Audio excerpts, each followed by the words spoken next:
Legenda Nyi Roro Kidul. Kisah dari Provinsi Jawa Tengah. Legenda Nyi Roro Kidul adalah salah satu cerita rakyat yang sangat terkenal di seluruh Nusantara. Nyi Roro Kidul dikenal sebagai ratu penguasa Laut Selatan Pulau Jawa. Bagaimanakah asal-usulnya? Pada zaman Kerajaan Pajajaran Purba, hiduplah seorang raja bernama Raja Mundingwangi atau dikenal juga Raja Siliwangi ke-6. Ia dikenal sebagai raja yang senang berburu. Suatu hari, ia tersesat di hutan rimba yang tidak dikenalnya. Setelah semalaman berputar-putar, bertemulah ia dengan putri cantik jelita penguasa hutan itu. "Saya bersedia menolong Tuan keluar dari hutan ini, asal Tuan mau menikahi saya."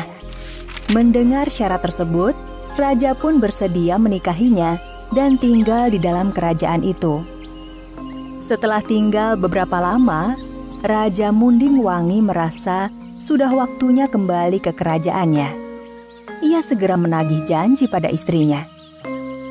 Sang istri, meski sedih, namun tetap mengizinkan raja untuk kembali ke kerajaannya sesuai janjinya. Raja Mundingwangi diantar untuk keluar hutan. "Kakanda, sesekali datanglah menjenguk hamba." "Jika ada kesempatan berburu, aku pasti kemari."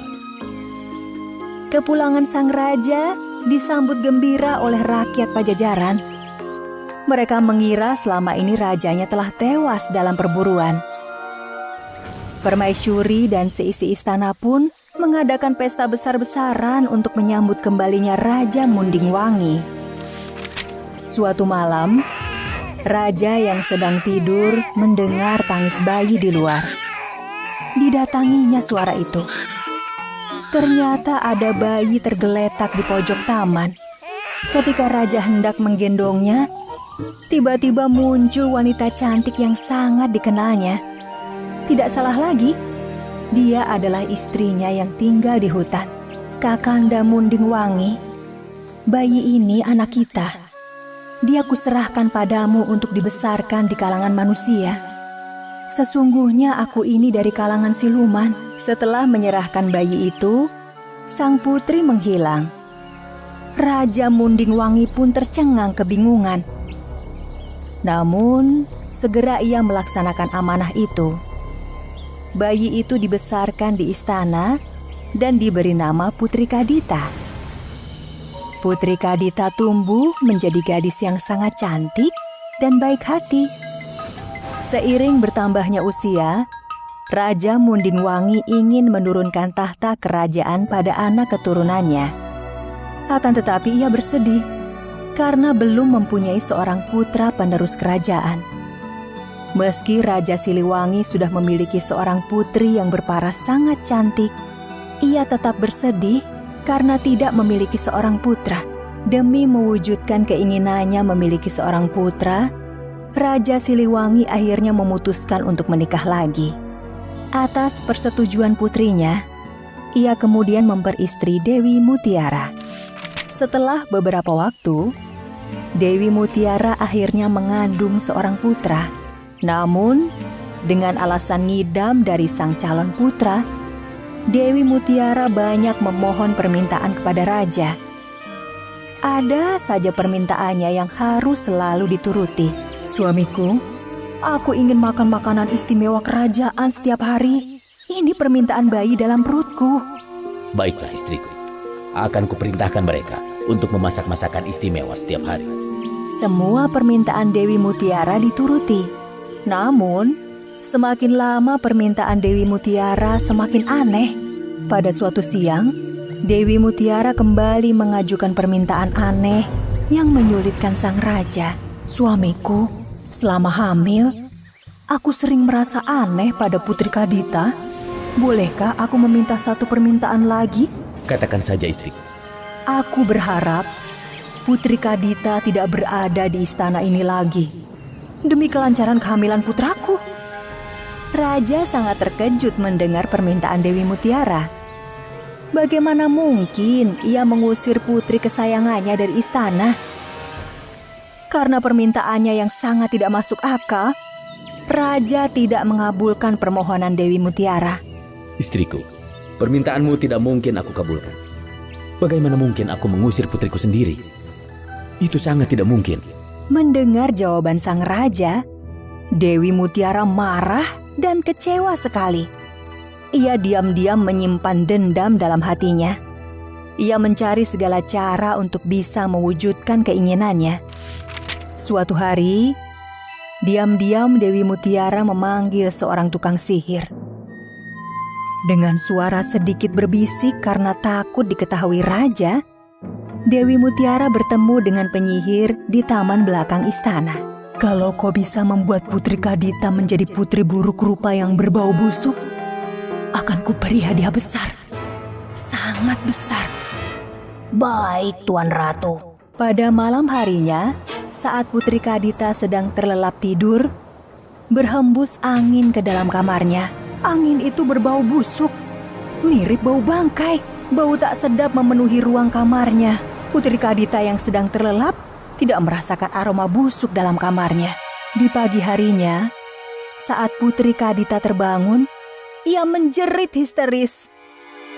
Alangkah kagetnya sang putri melihat seluruh tubuhnya penuh kudis, bernanah, dan berbau tidak enak.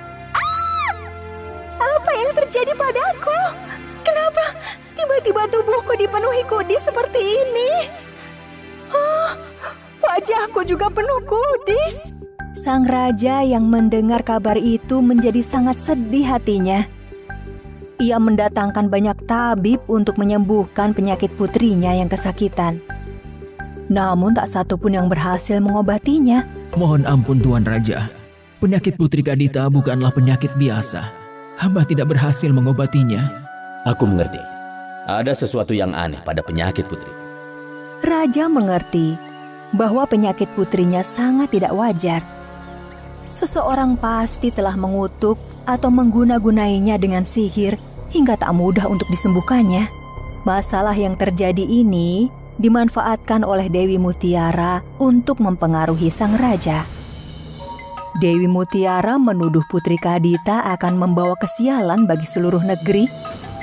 Karena raja tidak ingin putrinya menjadi gunjingan di seluruh negeri, akhirnya raja dengan berat hati menyetujui usul Dewi Mutiara untuk mengirim putrinya keluar kerajaan.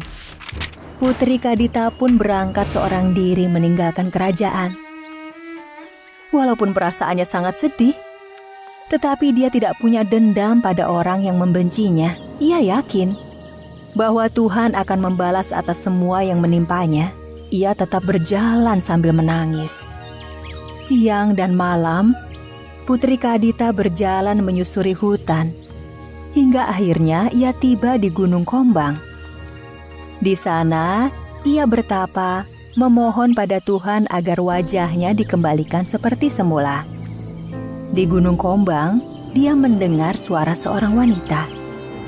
"Anakku, Putri Kadita, berangkatlah menuju selatan. Masuklah ke laut dan bersatulah dengannya." "Siapakah engkau, wahai pemilik suara?" "Aku adalah ibumu, anakku." "Ibu? Mengapa ibu tidak menampakkan diri?" "Kelak kau akan tahu. Laksanakan perintah ibumu, anakku." "Ibu!" Putri Kadita pun berjalan ke arah selatan seorang diri. Selama 7 hari 7 malam, Putri Kadita berjalan hingga ia tiba di pantai laut selatan. Putri Kadita berdiri memandang luasnya lautan yang penuh ombak. Ketika sedang terdiam, lagi-lagi ia seperti mendengar suara memanggil agar ia menceburkan diri ke dalam lautan. Semakin lama, suara itu semakin kuat terdengar, sehingga membuat Putri Kadita penasaran. "Masuklah ke dalamnya dan bersatulah dengan lautan. Masuklah ke dalamnya dan bersatulah dengan lautan." Dan akhirnya, dia pun mengikuti panggilan tersebut. Dia berjalan terus menuju laut lepas. Ketika tubuhnya tersentuh air, tiba-tiba tubuhnya pulih kembali. Tak ada satupun bekas kudis ataupun kurap. Bahkan, ia tampak lebih cantik dari sebelumnya. Putri Kadita sangat bahagia mendapati wajah dan tubuhnya kembali cantik dan mulus seperti sedia kala. Selain memperoleh kesembuhan dan kesaktian, Putri Kadita memutuskan untuk hidup di laut tersebut.